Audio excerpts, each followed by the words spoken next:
এরপরে প্রশ্ন, আল্লাহ সুবহানাহু ওয়া তাআলা কোন ব্যক্তিদেরকে দিয়ে জাহান্নাম উদ্বোধন করবেন? ভাই, এ সম্পর্কে নবী করিম সাল্লাল্লাহু আলাইহি ওয়াসাল্লামের বিখ্যাত হাদিস অনেকেরই জানা থাকার কথা। তিনি বলেছেন, 3 শ্রেণীর মানুষকে দিয়ে আল্লাহ রাব্বুল আলামিন জাহান্নাম উদ্বোধন করবেন। তাদেরকে আগে জাহান্নামে দিয়ে শুরু করবেন, সবার আগে তারা জাহান্নামে যাবে। তাদের মধ্য থেকে যেই 3 ব্যক্তির কথা হাদিসে আসছে, তারা সবাই কিন্তু দেখতে ভালো মানুষ, আসলে ভালো না। তার ভিতরে একজন আলেম, কারি, যিনি মানুষকে ইসলামের কথা বলে, কোরআন তেলাওয়াত শোনায়, ভালো ভালো কাজ করে। এই ব্যক্তিকে আল্লাহ কিয়ামতের দিন ডেকে বলবেন, তোমাকে আমি অনেক কোরআন হাদিসের জ্ঞান দিয়েছি, আলেম হইছো, হাফেজ হইছো, কারি হইছো, সুন্দর কণ্ঠ আছে, সব দিছি, কি করছো তুমি বলো এগুলো দিয়া? সে বলবে, আল্লাহ আমি কোরআন পড়ছি, মানুষকে শুনাইছি, ইসলামের ওয়াজ নসিহত করছি, আমি আপনাকে খুশি করার জন্য করছি। আল্লাহ বলবেন, না, তুমি মিথ্যা কথা বলতেছো, তুমি আমাকে আমার সন্তুষ্টির জন্য করো না, তুমি করছো মানুষের কাছে বাবা পাবা, লাইক পাবা, ভিউ পাবা, দুনিয়ার ধান্দায়। এবং যেটার জন্য করেছো সেটা দুনিয়াতে পেয়ে গেছো, এখন তোমার কাছে জন্য আমার কাছে আর কিছু নাই, আমার নেয়ামতের কোনো শকর তুমি আদায় করো নাই, তুমি করছো দুনিয়ার জন্য, সেটা পেয়ে গেছো। এরপর তাকে জাহান্নামে ফেলা হবে। আর আরেক ব্যক্তিকে ডাকা হবে, ডেকে বলা হবে, তোমাকে আমি অনেক সম্পদ দিয়েছিলাম, কি করেছো?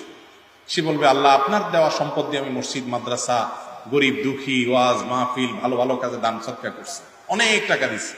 আল্লাহ বলবেন, না, তুমি মিথ্যাবাদী, তুমি এগুলো এজন্য করেছো যে সবাই তোমাকে বাহবা দিবে, দানবীর বলবে, নাম যশ খ্যাতি হবে, এই সুনাম সুখ্যাতির আশায় তুমি করেছো।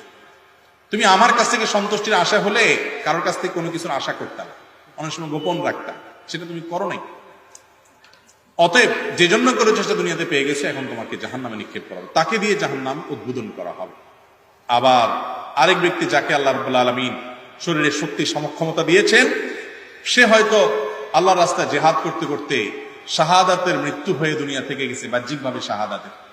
তাকে আল্লাহ ডেকে জিজ্ঞাসা করবেন, তুমি কি করেছো তোমার জীবনকে? সে বলবে, আল্লাহ গোটা জীবনই তো আপনার রাহে দিয়ে দিছি, আমি মৃত্যুর মুখে পতিত হয়ে গেছি, জীবন বাজি রেখেছি, আমি শাহাদাত বরণ করেছি। তুমি লড়াই করেছো বীর সাজার জন্য, যে সবাই তোমাকে বাহাদুর বলবে, বীর বলবে, হ্যাঁ, তুমি যোদ্ধা হবে, সুনাম শক্তির জন্য, সেগুলো দুনিয়াতে হয়ে গেছে।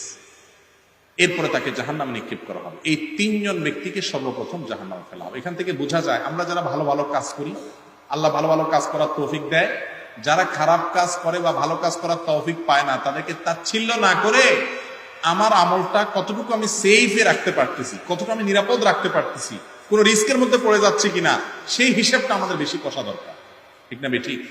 অনেক লোক আছে, নিজে একটু ভালো হলে আর দুনিয়ার অন্য মানুষকে মানুষ মনে করে না, অহংকার করে। অহংকার করার কোনো কিছু নাই ভাই।